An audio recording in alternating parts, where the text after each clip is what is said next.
Suatu hari, Dayang Sumbi meminta Sang Kuryang berburu rusa untuk santap malam. Bersama Tumang, ia pergi ke hutan. Namun setelah seharian mencari, mereka tak menemukan buruan. Sang Kuryang pun kesal. Dalam amarah dan keputusasaannya, ia memanah Tumang yang dianggap tidak berguna.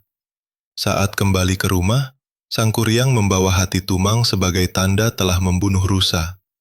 Dayang Sumbi memakan masakan itu dengan senang hati. Sampai akhirnya, ia tahu bahwa yang dimakan adalah hati Tumang, anjing yang juga suaminya. "Apa yang telah kau lakukan, Sang Kuryang? Itu bukan hewan sembarangan. Itu adalah ayahmu." Sang Kuryang tak percaya. Ia menganggap ibunya mengada-ada. Dalam amarahnya, Dayang Sumbi memukul kepala Sang Kuryang dengan sendok centong nasi hingga terluka. Luka itu membekas seumur hidupnya. Sang Kuryang pun lari dari rumah. Dayang Sumbi menangis dan berdoa kepada para dewa agar ia diberi umur panjang, hingga ia bisa bertemu anaknya lagi suatu hari nanti. Bertahun-tahun berlalu, Sang Kuryang mengembara dan menjadi pria dewasa yang sakti mandraguna.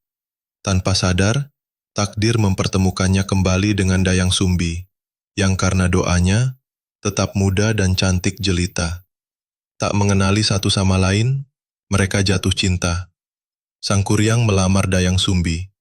Gadis itu ragu, tapi menerima lamaran Sang Kuryang. Hingga pada suatu hari, Dayang Sumbi melihat bekas luka di kepala Sang Kuryang, persis seperti luka yang ia timbulkan puluhan tahun lalu.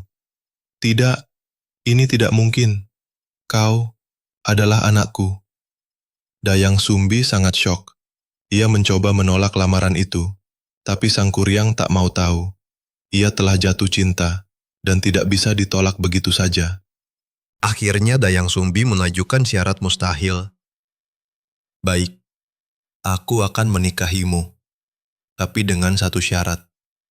Dalam semalam, kau harus membuatkan aku dan rakyatku sebuah danau besar dan perahu raksasa untuk mengarunginya. Dan semuanya harus selesai sebelum fajar menyingsing." Sang Kuryang menerima tantangan itu. Dengan kesaktiannya, ia memanggil jin-jin dan makhluk gaib untuk membantu. Gunung dibelah, pohon-pohon besar ditebang untuk dijadikan perahu. Danau mulai terbentuk, tanah mulai tergenang air. Melihat usahanya hampir berhasil, Dayang Sumbi ketakutan. Ia tahu, bila perahu itu selesai, maka ia akan dinikahi anak kandungnya sendiri. Maka Dayang Sumbi berdoa dan memohon kepada para dewa agar fajar datang lebih cepat. Doanya dikabulkan. Para ayam jantan berkokok lebih awal. Langit berubah memerah. Pertanda pagi datang. Sang Kuryang terkejut.